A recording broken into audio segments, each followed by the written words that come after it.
Welcome back, you here at Goldberg. Today we'll be talking about civic nationalism. What does it entail and can it work in the modern age? So obviously, historically, we've had a large number of various empires, kingdoms, fiefdoms, nation states, where the borders are typically drawn in a somewhat arbitrary fashion. It's based upon what you can control. So if you're overextended, you've got this one borderland, you could have rebellions, there might be another empire that attempts to take it over. And you're going to have this fragile balance. You've got the center where it's usually, dominated by a single ethnic group or religious persuasion. However, you're going to have some element of multiculturalism. So the Ottomans controlled regions that were not actually Muslim or not actually Turkish. The British had India, the Holy Roman Empire. Let's not even get started with that. It is a very complex situation. But over time, especially 18 and 1900s, you start seeing these revolutions, which in certain cases were based upon liberalism and, general values of freedom. But of course, there is going to be an element of a common ethnicity or religious ideal to them. That's why you had the Bulgarians versus the Ottomans. You've also had revolutions in Italy versus the French or other bodies, I believe also the Austrians. So it's a very complicated set of affairs, and by the end of World War II in particular, most of these empires have been swept away. Either they got involved in wars that they should not have, or they were just so, corrupt and just not good at reforming, and so you had rebellions that took them down. Certainly, if you want to include Yugoslavia, which was a kingdom, then it became a socialist state, it dissipated in the 1990s, and you had these ethnic conflicts, partially religious as well. So just to give you an idea here, Serbia tended to be the dominant group in the Kingdom of Yugoslavia, but also in Tito's system. But you had a structure where when they started breaking apart, within Croatia, you had this sliver, which was called Serbia Krajina, conflict there. In Bosnia also, I think it was Republika Srpska. So despite the fact for years they lived under this idea of we're all Yugoslavians united, ultimately they ran back to religious persuasions and ethnic loyalties. I believe Croatia is Catholic and Serbia is Orthodox Christian, and then Bosnia tends to have a lot of Muslims. So it's going to be kind of complicated depending how you look at it. And you've got the UK. So when the British Empire started collapsing in the 1950s and 60s, obviously they had lost a lot of folks in World War II, so they started bringing in many immigrants from the Commonwealth to staff positions. And you still have this idea, Britishness and respect for the Queen, all this stuff, fish and chips on Brighton Beach, which sounds ideal, but as the dominant British group, which is not really British, but the English, they were the dominant ethnicity, and I guess you could go back and call them Anglo-Saxons or Normans, whatever. The point being that as that group has gotten less dominant demographically, you've seen all the woke explosion. And that's why I wouldn't be surprised if after Elizabeth steps down, there are more calls to abolish the monarchy because the monarchy profited off of POCs, as they'll say. Maybe they could bring in Meghan Markle's booty to rule the country. You never know. Just a suggestion. And you have Scotland, which wanted to become independent or has wanted to become independent from the UK for a long time. There was the independence referendum in 2014 with the SNP, basically a social democratic civic nationalist party, was trying to tell immigrants from Muslim countries to vote for independence from the UK, but then suggesting they might still keep the Queen as the head of state, they might keep the pound sterling, they might also maintain certain involvement in British pension matters. It's just really funny. And anyway, this guy, he was going, Sons of Pakistan, I'm Alex Salmon. Alex Salmon is £500. It's just a weird confluence of things that don't make any sense. You want independence so you can be Scottish, but Scottish doesn't mean anything except you speak the Scottish language and love to be Scottish. I guess that's what it is. So, again, we come back to what you see in the United States, this idea of as long as you love Americanism and patriotism, you're a creedal American, as Ben Sasse would say. And we're going to go into that in just a second. Turkey is often cited as an example in the Middle East of a successful secular democracy, with many people praising Ataturk. Now, there is much speculation that Ataturk was not, in fact, ethnically Turkish. He was probably maybe some part of the Balkans, maybe Bulgaria, maybe Slovenia, because he had blue eyes and his features are not really like a lot of Turks. And it makes sense because if you study the Ottoman Empire, usually they didn't elevate Turkish Muslims to positions. They would pick from the Armenians, from Greeks, from the more like Slavic populations, and they would raise them up into the political system. They might make them become Muslim, but they weren't actually choosing from the Turkic tribes for various justifications.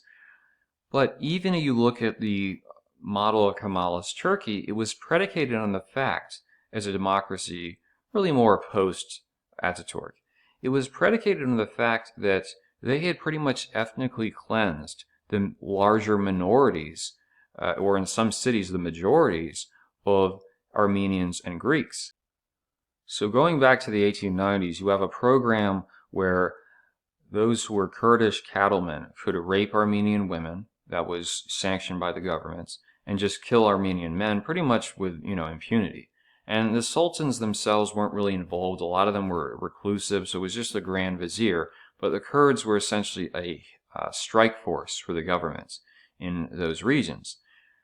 Once you see the Armenian genocide, and this is quite fascinating, the model they used was not just killing Armenians, but also seizing their possessions and forcing them to sell it at a very low price, which, if you guys have read the Socialism of the Right book I wrote, that's quite similar to what the Germans did towards Jews. And there were German military advisors in Turkey at the time because of the whole thing with World War I. So it's actually, there's important historical linkages there, potentially. The Greeks as well. So after World War I, the Greeks tried to invade coastal Turkey. They wanted to restore Constantinople because there was a very large Turkish population still there. And they were defeated by Ataturk, which not everyone believed would occur.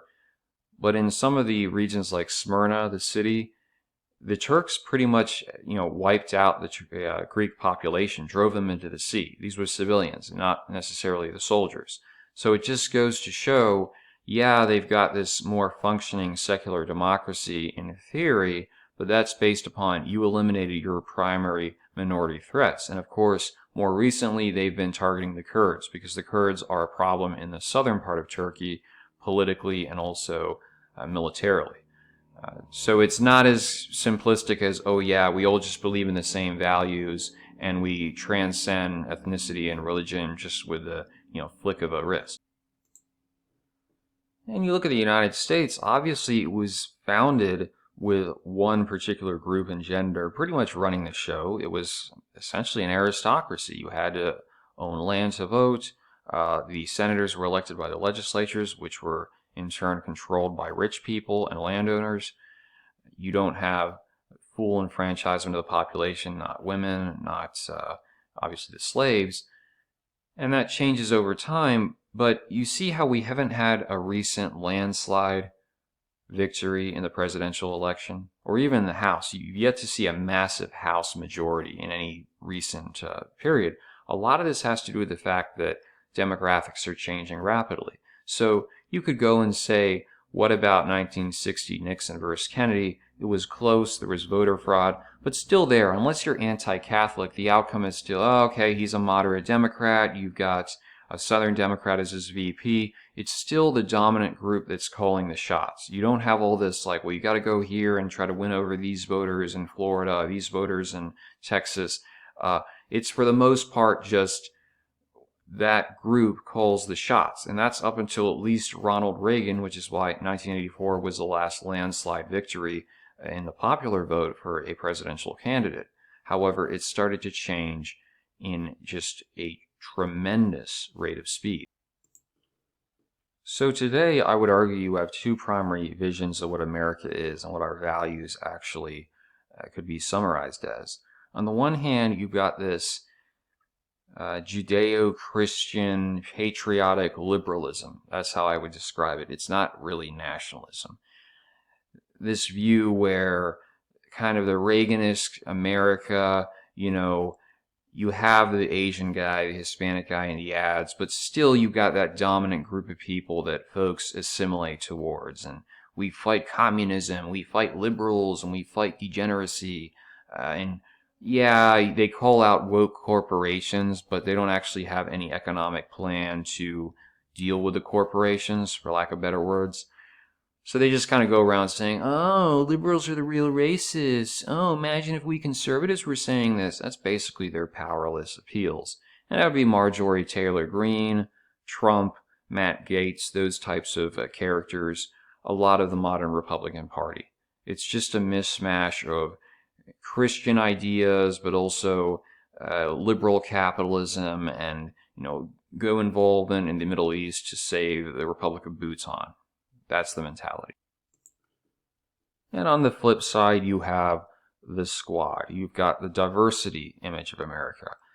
Our main objective is to always find some person, maybe they're physically disabled, mentally disabled, they've got a special fashion they wear from their culture, they have this sexual proclivity, and if they get a higher position in the government or in corporations, we'll have to be happy. That's our whole purpose, is to just keep promoting diversity and celebrating diversity. So that would be a lot of the Democratic Party today, and obviously these people. So you look at it, in the 1980s, she would have been possible because there were a lot of Puerto Ricans, and her district has quite a few Puerto Ricans, period. So, yeah, I could see that. This Bold Cell, she maybe could have been elected in like Harlem or something of that nature. This lady would never have been elected in the 1980s. I mean, she's just a hateful human being. I don't even know why she hasn't been expelled from Congress. Well, actually, I do know why. But this is because of rapid shifts, right? This lady here, the only reason she's in office is because of a refugee program we had for Somalians that settled a bunch of them in, I think it's Minneapolis or St. Paul, whatever district that entails. A lot of them are concentrated there. She's another person that, oh yeah, I'm going to flex my culture, which you've got no reason to be proud of Somalian culture, period. I'm going to say that. You can say whatever you want about me. I've read extensively into the history of Somalia. I don't see it having much hope as a nation state. It should probably just, honestly, it was probably better off when it was a colony, to be perfectly real with you. It had better possibilities of overcoming a lot of the issues that exist still to this day. And when we were involved, which we shouldn't have been, it's interesting, the Somalians actually went and killed like 40-some Pakistani peacekeepers. You guys were Muslims, right? So it just gives you a sense of, it's not even like, oh, it's just these Westerners getting involved. No, it's their way of life. It's their mentality. It's their kind of vengeance system between clans and whatnot. That's not going to be solved anytime soon. So frankly, yeah, I don't have a lot of high marks to give Somalia. I don't think the culture is great. I don't think it's anything. She only wears all this stuff because it's a political expression. Even though she's basically a communist, she has to be like, oh yeah, this is a way to show who I am. And so you're going to keep seeing it, right? The idea that we have this common image and understanding, and I should note, again, either view I'm not really a fan of. But the point being, if you say you have civic nationalism, but these are the two ends of the spectrum, then whoever wins the presidential election or the congressional election, the other side's going to view it as illegitimate. This is what was Trump from the very beginning. He's not a legitimate president. When Biden got elected, you saw the reaction there. And I would not be surprised if in 2024 some Republican gets elected, if we see what happened to the Capitol, but it'll be done by leftists, because it's the same dynamic where if you lose the election, it's like you're losing your whole country and culture. If we really had a civic nationalist system, overwhelmingly people would just say, okay, we lost, we'll be back next time. That's what's supposed to work, that's the ideal, but it's increasingly harder to make that argument in the United States than many of these other so-called liberal democracies. Maybe the moderates will come back and they'll set things in order, who knows? But just let me know in the comments, what do you think of civic nationalism? Is it a good thing? Is it bad? Can it work?